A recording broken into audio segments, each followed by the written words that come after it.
semuanya, selamat datang kembali di channel kita. Hari ini kita akan menjelajahi sejarah yang sangat menarik tentang jalur perdagangan paling legendaris di dunia, jalur sutra kuno. Bayangkan, sebuah jalan yang membentang lebih dari 6.400 km menghubungkan timur dan barat, dari Chang'an di Tiongkok hingga ke Konstantinopel di Turki. Jalur ini bukan hanya sekedar rute perdagangan biasa, melainkan sebuah jembatan peradaban yang telah mengubah wajah dunia selama lebih dari 1.500 tahun. Tahukah kalian mengapa disebut jalur sutra? Nama ini berasal dari komoditas paling berharga yang diperdagangkan, kain sutra dari Tiongkok. Pada masa itu, sutra begitu berharga, hingga nilainya setara dengan emas. Rahasia pembuatan sutra dijaga ketat oleh Kekaisaran Tiongkok selama berabad-abad. Mari kita mulai perjalanan kita dari Chang'an, ibu kota dinasti Han. Kota ini merupakan titik awal para pedagang yang membawa berbagai barang berharga. Selain sutra, mereka membawa porselen, teh, kertas, dan berbagai penemuan Tiongkok lainnya. Para pedagang ini harus menghadapi tantangan berat, gurun yang ganas, pegunungan yang tinggi, dan bahaya dari para perampok. Sepanjang jalur sutra, berkembanglah kota-kota oasis yang menjadi tempat perhentian para kafilah. Samarkand, Bukhara, dan Kashgar menjadi pusat perdagangan yang ramai.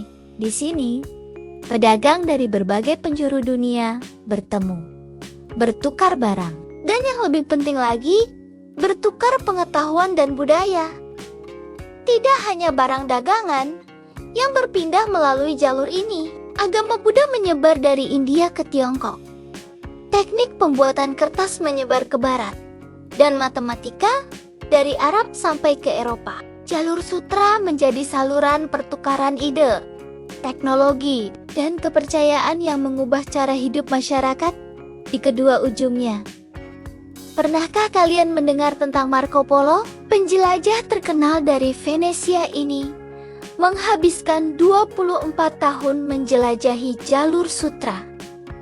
Catatannya tentang kemegahan, kekaisaran Mongol, dan kekayaan Tiongkok membuat Eropa terkagum, dan semakin tertarik dengan timur.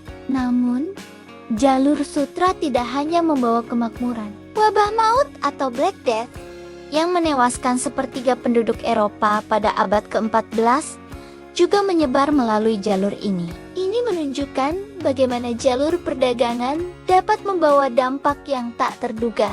Memasuki abad ke-15, jalur sutra mulai kehilangan kepentingannya.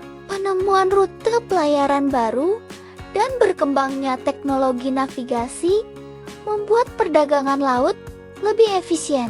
Namun warisan jalur sutra tetap hidup hingga hari ini. Yang menarik, di era modern ini, Tiongkok sedang menghidupkan kembali semangat jalur sutra melalui inisiatif Belt and Road. Proyek ambisius ini bertujuan membangun jaringan infrastruktur yang menghubungkan Asia, Afrika, dan Eropa. Mirip seperti jalur sutra kuno, jalur sutra mengajarkan kita bahwa perdagangan bukan hanya tentang pertukaran barang, tetapi juga tentang pertukaran ide dan budaya. Ini adalah bukti bahwa hubungan antar bangsa dapat menciptakan kemajuan peradaban yang luar biasa. Peninggalan jalur sutra masih bisa kita lihat hingga saat ini, dari arsitektur bangunan, seni, musik, hingga makanan, semuanya menceritakan kisah tentang pertukaran budaya yang terjadi berabad-abad lalu. Bahkan bahasa-bahasa yang kita gunakan hari ini banyak yang terpengaruh oleh interaksi di sepanjang jalur sutra.